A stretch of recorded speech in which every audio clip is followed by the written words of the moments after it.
A businessman was passing through a small coastal town and stopped at a neighborhood cafe for lunch. The locals had a reputation for playing practical jokes on outsiders. After finishing his meal, he stepped outside and discovered his brand new bicycle was gone.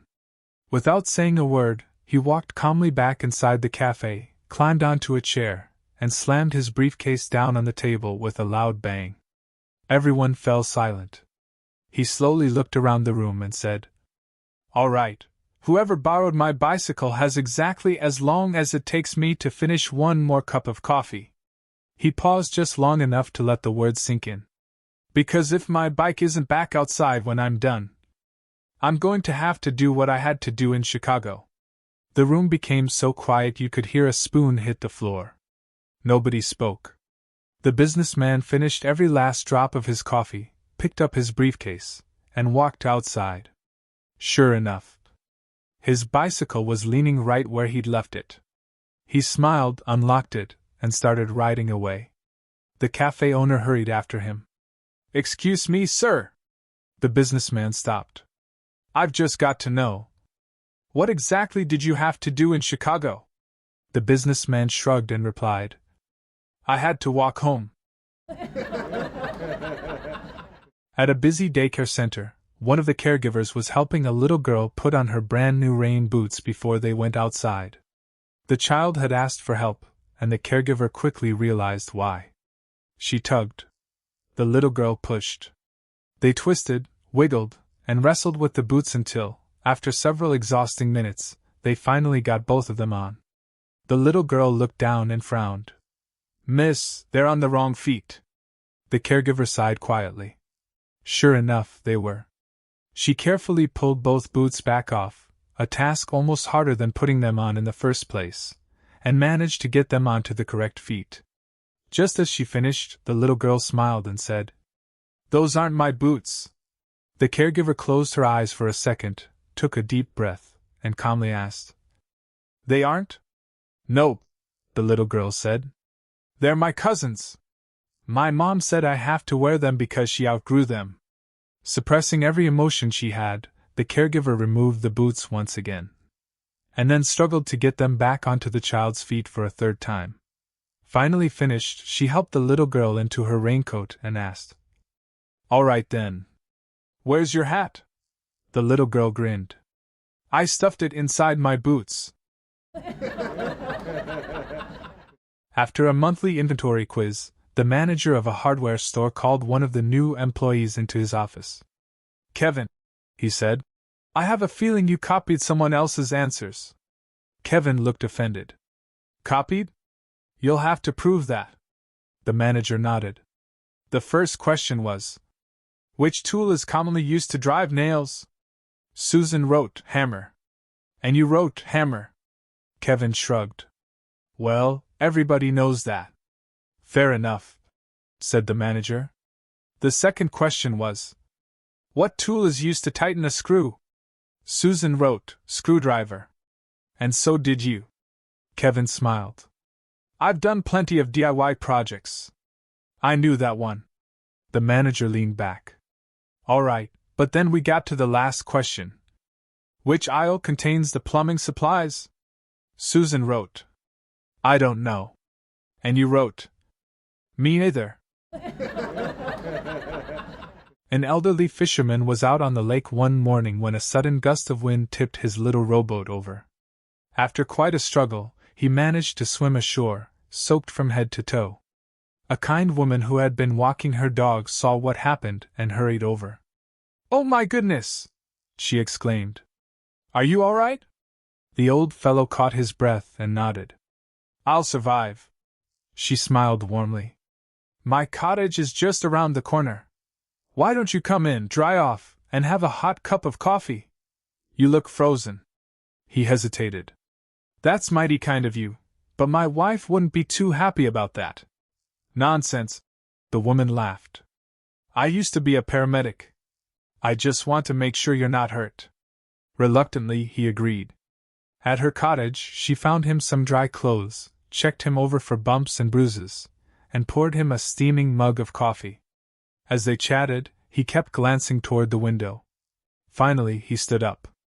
I sure appreciate everything you've done. But I'd better get going.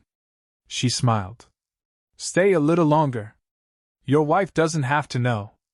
I assume she's safely back at home? The old man shook his head. No. She's probably still hanging on to the upside-down boat. A security guard and a receptionist were working a quiet afternoon shift in a nearly empty office building. The receptionist smiled and said, I bet I can get the manager to send me home early. The security guard laughed.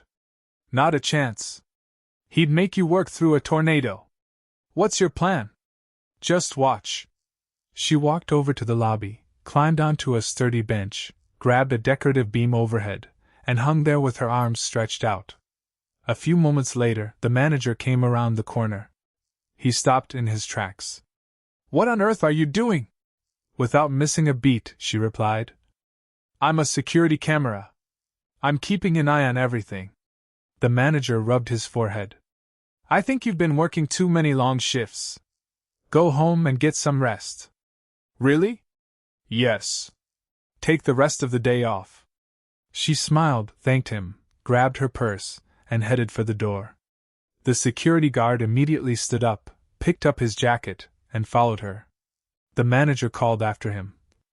Where do you think you're going? The guard shrugged. I'm heading home too. You can't expect me to work without security cameras. A tourist was driving through a remote stretch of countryside when his car broke down. Hours passed before he realized his phone had no signal, his water bottle was empty, and there wasn't another car in sight. With the sun beating down, he started walking. Eventually, he spotted a tiny roadside shop. He stumbled inside and said, Please, do you have anything to drink? The elderly shop owner smiled apologetically. Sorry, son. No drinks. Then he pointed to a display on the counter. But I do have some beautiful leather belts. The tourist stared in disbelief. I don't need a belt, I need water. The old man nodded. If it's a drink you're after, there's a fine country club about a mile down the road. They'll take good care of you. Gathering the last of his strength, the tourist trudged down the road until he reached the grand entrance of the club. A well-dressed doorman greeted him. Good afternoon, sir. The tourist could barely speak. Water, please. The doorman looked him over for a moment, then smiled politely. I'm terribly sorry, sir. But our club has a strict dress code. And you're not allowed in without a belt? Little Emma was spending the weekend at her grandparents' house. Early one morning, she came running into the kitchen where Grandma was entertaining the neighbors. Grandma! I need to use the bathroom. Embarrassed, Grandma smiled awkwardly at her guests, pulled Emma aside, and whispered, Honey, we don't announce that in front of company. She thought for a moment. Next time, just come over and tell me you need to check the mailbox, all right? Emma nodded, and Grandma took her to the bathroom. A few days later, the neighbors were visiting again. Emma walked over quietly and whispered, Grandma, I need to check the mailbox. Grandma smiled proudly. Much better. She excused herself and took Emma to the bathroom. That weekend, Grandma went shopping, leaving Grandpa at home watching an old Western on television. Emma wandered into the living room and said, Grandpa, I need to check the mailbox. Without taking his eyes off the TV, Grandpa smiled and patted the couch beside him. Well, come on over then, sweetheart. You can check it. Right here beside Grandpa. Little Emma was spending the weekend at her grandparents' house. Early one morning, she came running into the kitchen where Grandma was entertaining the neighbors. Grandma! I need to use the bathroom. Embarrassed, Grandma smiled awkwardly at her guests, pulled Emma aside, and whispered, Honey, we don't announce that in front of company. She thought for a moment. Next time, just come over and tell me you need to check the mailbox, all right? Emma nodded, and Grandma took her to the bathroom. A few days later, the neighbors were visiting again. Emma walked over quietly and whispered, Grandma, I need to check the mailbox. Grandma smiled proudly. Much better. She excused herself and took Emma to the bathroom. That weekend, Grandma went shopping, leaving Grandpa at home watching an old Western on television. Emma wandered into the living room and said, Grandpa, I need to check the mailbox. Without taking his eyes off the TV, Grandpa smiled and patted the couch beside him. Well, come on over then, sweetheart. You can check it. Right here beside Grandpa. 3 eager young mechanics applied for the last apprentice position at a prestigious auto restoration shop. The shop owner looked them over and said, So, you all think you've got a good eye for detail? They nodded confidently. Let's find out. He pulled out a side profile photograph of a customer. Holding it up for just a couple of seconds, he asked the first applicant, Tell me something distinctive about this man. She smiled proudly. Easy. He's only got one eye. The owner sighed. That's because it's a side profile. Naturally, you can only see one eye. The first applicant quietly sat back down. He turned to the second applicant. Your turn. She studied the picture for a moment and answered. He's only got one ear. The owner rubbed his temples. Same reason. It's a profile photo, so of course you only see one ear. Finally, he faced the third applicant. All right, impress me. He flashed the picture for 2 seconds. What do you notice? She answered immediately. He wears contact lenses. The owner stared at her. How on earth could you know that from a profile picture? She shrugged and replied. Well, with only one eye and one ear. He sure couldn't wear safety goggles.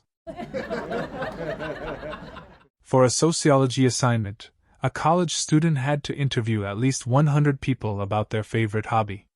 Wanting to make the project more interesting, he decided to go door to door in a large retirement community. He knocked on the first apartment.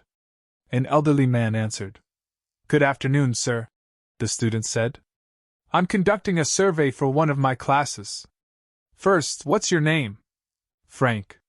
And what's your favorite hobby? The old man smiled. Spending time with honey. The student thought that was a sweet answer and wrote it down. At the next apartment, he repeated the questions. What's your name? Bill.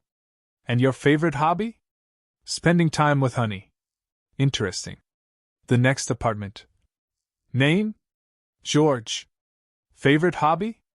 Spending time with honey. Apartment after apartment, floor after floor. Everyone gave exactly the same answer. Completely baffled, the student crossed the street to a nearby neighborhood and knocked on the first house. A cheerful young woman opened the door. He smiled politely. Hi. I'm doing a survey for school. May I ask your name? She smiled and replied. Honey. A successful movie producer was enjoying dinner at an exclusive restaurant in Los Angeles when a shabby-looking old traveler sat down at the next table. The old man placed an ordinary-looking brass bell on the table. I've got something you might be interested in, he said. It's for sale. How much? The producer asked with a grin. $1 million. The producer laughed. For that little bell? You've got to be kidding. Without saying a word, the old man rang it once. Instantly, a tiny magical spirit appeared. Master, it said, what would you like? The restaurant fell silent. The old man smiled. I'd like a slice of warm apple pie, with a scoop of vanilla ice cream. The spirit snapped its fingers. A moment later, a perfect slice of pie topped with melting ice cream appeared on the table. The producer stared in disbelief. Without another word, he wrote the old man a check for $1 million. The check cleared the next morning, and they each went their separate ways. The producer hurried home, placed the bell on his kitchen table, and rang it eagerly. The magical spirit appeared. What is your wish? The producer rubbed his hands together. First, I'd like my $1 million back. Then I want a mansion in Beverly Hills. A private island. And my own movie studio. The spirit looked apologetic. I'm terribly sorry, sir. I only do pie and ice cream. Would you like one scoop or two? After years of dating, a young man and woman finally got married and flew off to a beautiful beach resort for their honeymoon. A few days after they returned home, the bride called her older sister. "So," her sister asked excitedly, "how was married life? Was the honeymoon everything you dreamed of?" "It was absolutely perfect," the bride sighed. "We had the most wonderful time." Then, without warning, she started crying. But as soon as we got home, everything changed. Her sister became concerned. "What happened?" "My husband keeps using these horrible words." "What kind of horrible words? I've never heard him talk like this before." "Oh, come on," her sister said. "They can't be that bad. I can't repeat them. They're so embarrassing." Her sister laughed. "You're talking to your own sister.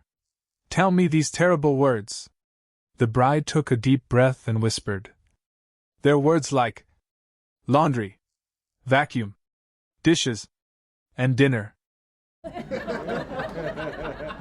3 lifelong friends from the tiny mountain village of Frost Hollow passed away on the same day and found themselves in the afterlife's least desirable destination. The overseer of the place liked to inspect the newcomers personally, making sure everyone was as miserable as possible. As he approached their room, he paused outside the door. To his surprise, he heard laughter. "This isn't nearly as awful as I expected," one man said. "You're right," another agreed. "It's warm, but at least it's not damp." The third stretched happily. "My old knees haven't felt this loose in years." The overseer frowned, marched inside, and cranked the temperature from blazing hot to absolutely scorching. "There," he muttered. "Let's see you enjoy that." The next day he returned, expecting complaints. Instead, the 3 friends were smiling even wider. "This is fantastic. No more biting flies. And my back hasn't bothered me once." The overseer growled. "Fine. If heat won't break you, let's try the opposite." He spun the controls all the way down until the room became an icy wasteland. The temperature plunged far below freezing. Late that night, one of his assistants burst into his office. "Sir, those 3 are throwing a party." "A party?" The overseer stormed into the room. The 3 friends were hugging, laughing, and dancing around the ice-covered floor. "What could you possibly be celebrating?" he shouted. "You're freezing. This is supposed to be torture." One of the old men grinned from ear to ear. "Don't you get it? If this place has frozen over, it means the Frost Hollow Falcons finally won the championship." A father and his 8-year-old son were shopping at a large camping store when they wandered into the family planning aisle. The boy pointed to a display and asked, "Dad, what are those boxes?" The father smiled. "Those are condoms, son. Adults use them to help prevent pregnancy." "Oh," the boy said. "We learned a little about that in school." He picked up a small 3-pack. "Why are there only 3 in this one?" His dad chuckled. "That's the starter pack for teenagers. 1 for Friday, 1 for Saturday, and 1 for Sunday." The boy nodded thoughtfully. Then he picked up a 6-pack. "What about these?" "Those are for college guys. 2 for Friday, 2 for Saturday, and 2 for Sunday." "Wow!" The boy's eyes landed on a jumbo 12-pack. "So who's that one for?" His father let out a long sigh. "Those are for married men, son. 1 for January. 1 for February. 1 for March." The night before her wedding, the bride-to-be talked with her mother. "Mom," she said, "I want you to teach me how to make my new husband happy." The mother took a deep breath and began. "When 2 people love, honor, and respect each other, love can be a very beautiful thing." "I know how to fuck, mother," the bride-to-be interrupted. "I want you to teach me your lasagna recipe." At a stoplight in a quiet coastal town, a successful real estate developer pulled up in his brand new Lamborghini. Beside him rolled an elderly gentleman on an ancient motorized wheelchair that looked like it had survived 2 world wars. The old fellow admired the sports car. "That's a mighty fine machine," he said. "What is it?" The developer smiled proudly. "It's a Lamborghini. Cost me over $600,000. The old man whistled. "That's a heap of money. What's so special about it? It'll do over 200 miles an hour. The old man leaned over for a better look. "Mind if I peek inside?" "Go ahead." After studying the dashboard for a moment, the old man nodded. "Beautiful. But I reckon I'll keep my chair." The light turned green. Wanting to impress him, the developer floored it. Within seconds he was flying down the highway. Then he noticed something strange in his rearview mirror.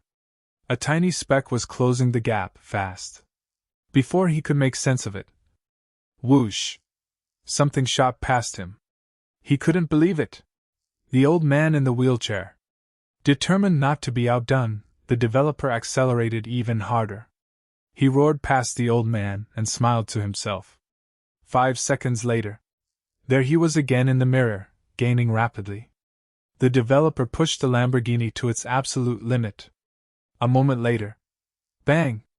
The wheelchair smashed into the back of the Lamborghini.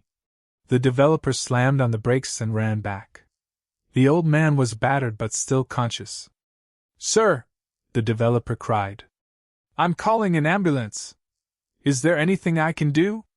The old man groaned and muttered. "Yeah. Unhook my suspenders. From your rear spoiler." A wealthy shipping magnate was enjoying lunch at an exclusive marina restaurant when a scruffy old drifter wandered in and took the seat beside him. The old man carefully placed an old brass lamp on the table. "I've got something you'll want to buy," he said. "But it isn't cheap.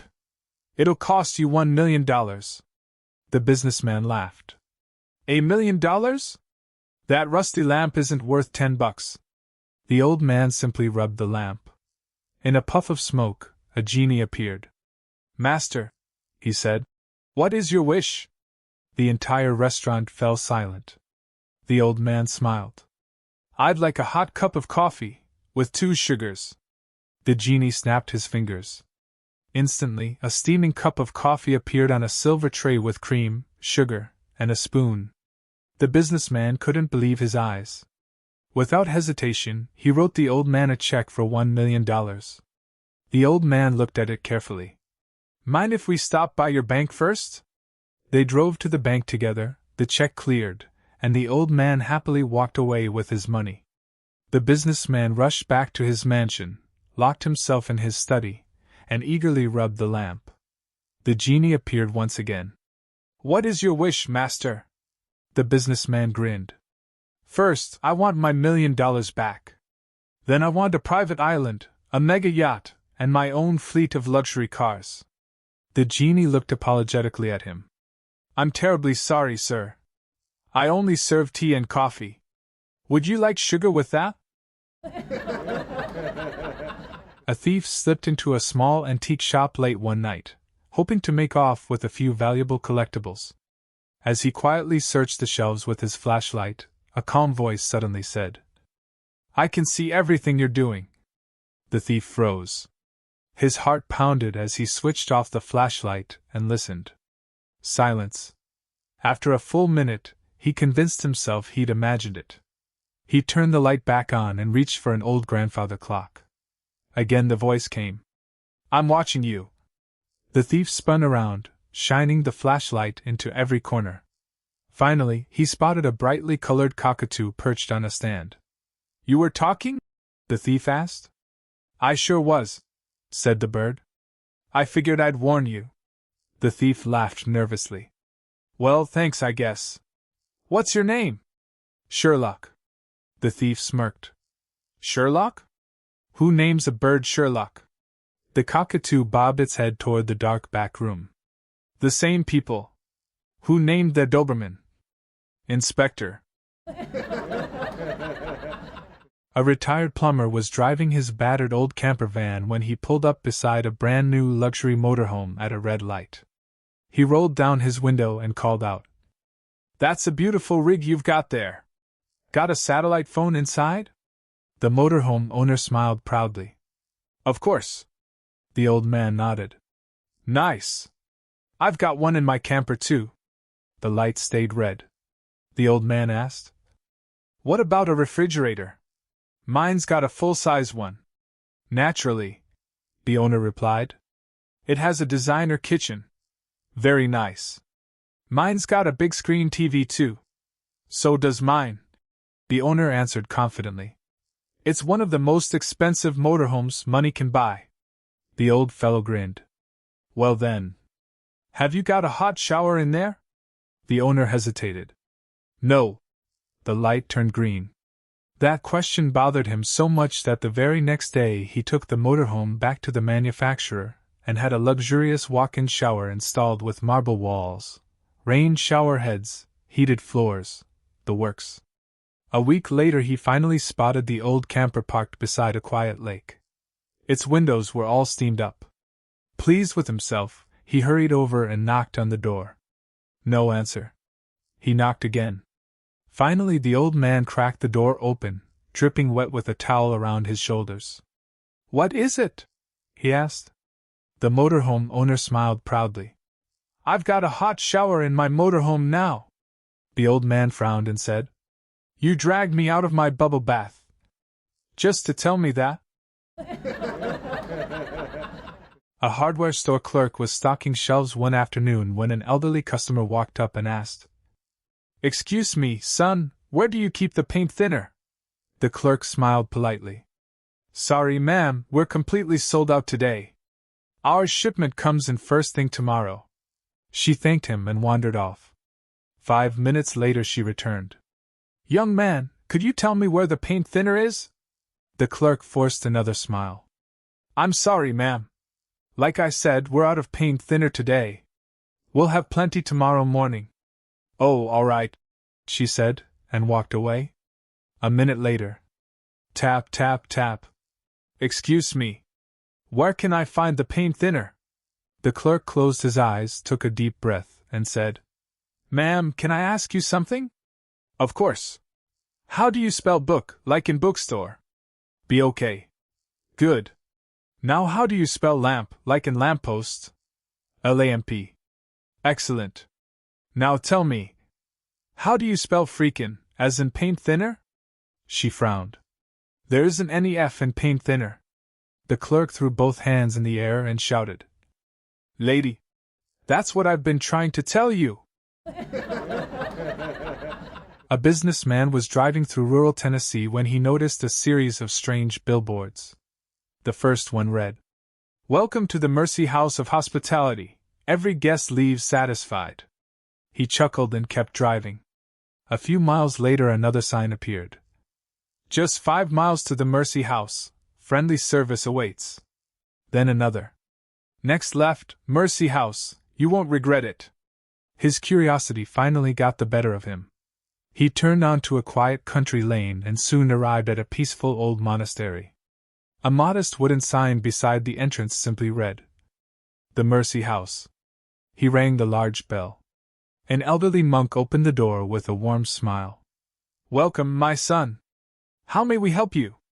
The businessman cleared his throat awkwardly. "I saw the signs and thought this place offered a rather different kind of hospitality." The monk smiled politely. "Indeed. Please come with me." He was led through several long stone corridors until they reached an old oak door. The monk said, "Please knock once." The man did. Another monk opened the door holding a small wooden donation box. "A contribution of $200, if you please." The businessman quickly slipped the money into the box. The monk pointed down the hallway. "Proceed through the large red door at the end." Excited, the businessman hurried down the corridor and threw open the red door. Click! The heavy door slammed shut behind him. He found himself standing outside, right back in the monastery parking lot. Mounted on the stone wall was a neatly painted sign. "Go in peace. You have just been screwed by the Brothers of Mercy." A scruffy old fisherman stumbled into a crowded ferry terminal one morning, smelling strongly of rum. His raincoat was buttoned wrong, his cap was on backwards, and there was a bright lipstick mark on his cheek. He plopped down beside a retired school principal and unfolded the morning newspaper. After a minute he looked over and asked, "Excuse me. What causes memory loss?" The principal adjusted his glasses and replied, "My friend, it usually comes from years of drinking too much, staying out all night, making poor decisions, neglecting yourself, and living an unhealthy lifestyle." The old fisherman nodded thoughtfully. "Huh! Imagine that." Then he went back to reading his paper. After a moment, the principal began to feel a little guilty. He leaned over and said, "I'm sorry if I sounded harsh. Tell me, how long have you been dealing with memory loss?" The fisherman looked up and smiled. "Oh, I don't have memory loss. I was just reading here that the mayor does."